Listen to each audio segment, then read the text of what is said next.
ऐका काय म्हटलंय बघा. Two electric dipole of moment p and 27p. आता डायपोल आहेत बट त्याचा मोमेंट वेगळा आहे. एकाचं पी आहे दुसऱ्याचं 27p आहे.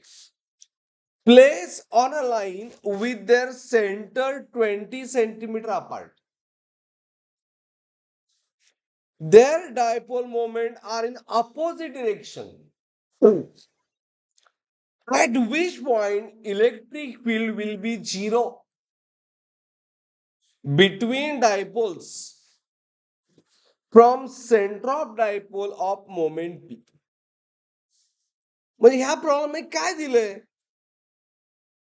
दोन डायपोल दिलेत. काय एक डायपोल साठी मी चार्ज प्लस Q1 म्हणतो आणि मायनस Q1 म्हणतो. हा याचा सेंटर आहे C1 आणि डायपोल मोमेंटची डिरेक्शन काय असते. राईट नसते, राईट लेफ्ट नसते, पॉझिटिव्ह निगेटिव्ह निगेटिव्ह पॉझिटिव्ह. हा कुठं असते बरोबर पॉझिटिव्ह निगेटिव्ह ही डिरेक्शन आहे डायपोल मोमेंटची. किती आहे P1 किती आहे पीच आहे असं दिले त्यांनी. दुसरा 27p आहे बट कुठं आहे तो 27p. अजून एक डायपोल त्यांनी दिलाय कुठं आहे तो. दोघांमध्ये डिस्टन्स किती आहे. मी दुसरा डायपोल म्हणून याला मी 2 म्हणतो. क्यू आता डायपोलची दे आर अपोजिट डिरेक्शन मध्ये आहेत. त्यामुळे इकडं मायनस Q2 आणि इथं प्लस Q2 गेला पाहिजे. हा सेंटर आहे. ह्या दोघांमध्ये डिस्टन्स किती आहे 24 सेंटीमीटर. कन्वर्ट करायची गरज आहे काय नाही का. ऑप्शन सेंटीमीटर मध्ये बरोबर. आता याचा dipole positive negative electric field also same direction. P2 दिले 27p. बरोबर आहे की नाही. राईट गेटिंग एरिवर विचारलंय काय बघा. हे मी फक्त रिप्रेझेंट केलं. There dipole moments are in opposite direction. बरोबर लिहिलंय दाखवलंय. At which point electric field will be zero. आता हे दोन्ही अपोजिट आहेत त्यामुळे ह्या दोघांची इलेक्ट्रिक फील्ड डेफिनेटली ह्या कुठंतरी इथं या पॉइंटला काय असणार. ह्या मी पॉइंटला एक डी पॉइंट म्हणतो. इथं नेट इलेक्ट्रिक फील्ड झिरो आहे.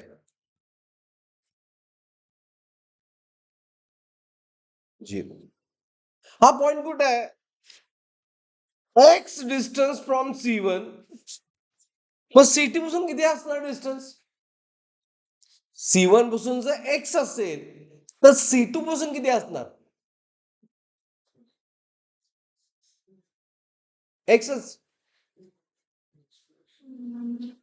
ह्या आता हा नाही ग्रेटर कुठला आहे. मग आन्सर असं फाईन केलं असेल तू 24 greater minus smaller x. Total distance किती आहे 24. त्यातलं एक्स गेलं राहिलं किती x4 मायनस एक्स.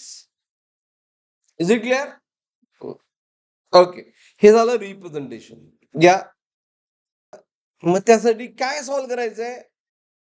ह्या प्रॉब्लेम सॉल्व्ह काय करायचंय. At which point electric field zero. Okay from centre of moment P. मग मोमेंट सेंट में C1 पासून एक्स फाइंड करायचंय आणि त्याचे डेटा दिलाय इलेक्ट्रिक फील्ड डायपोल मोमेंटची इलेक्ट्रिक फील्ड काय झिरो आहे. म्हणजे काय E1 plus E2 is equal to zero. Plus नाही E1 minus E2 because they are in which direction? Opposite. म्हणजे E1 is equal to what? E1 is equal to E2. 1 and 2 तुम्हाला माहित आहे. Formula काय? Excel point आहे का equator point आहे? हा पॉइंट एक्सेल आहे का इक्वेटर पॉइंट आहे? डी पॉइंट अलॉन्ग एक्सिस आहे का अलॉन्ग इक्वेटर आहे? अलॉन्ग एक्सिस आहे. एक्सिसचा फॉर्म्युला काय? के 2p बाय आर क्यूब. मग के 2 आता P1 किती आहे? P1 upon R cube. R1 cube म्हणतो याला काय? R1 cube. आणि इथं के 2p2 अपॉन R2 क्यूब. आता के एंड 2 गेट कॅन्सल. राजू आता सॉल्व कसं केलं मग मी पुढं? P1 ची व्हॅल्यू किती आहे? P. R1 ची व्हॅल्यू किती आहे? X. P2 ची व्हॅल्यू किती आहे? 27 P. R2 ची व्हॅल्यू किती आहे? 24 मायनस X चा क्यूब. दोघांचं पी गेट कॅन्सल. मग 1 upon x cube is equal to 27 upon 24 minus x चा क्यूब. कसं सॉल्व्ह करणार सांगा मला एका मिनिटात सांगा, एका सेकंदात. पुढची स्टेप माझी काय पाहिजे? बरोबर.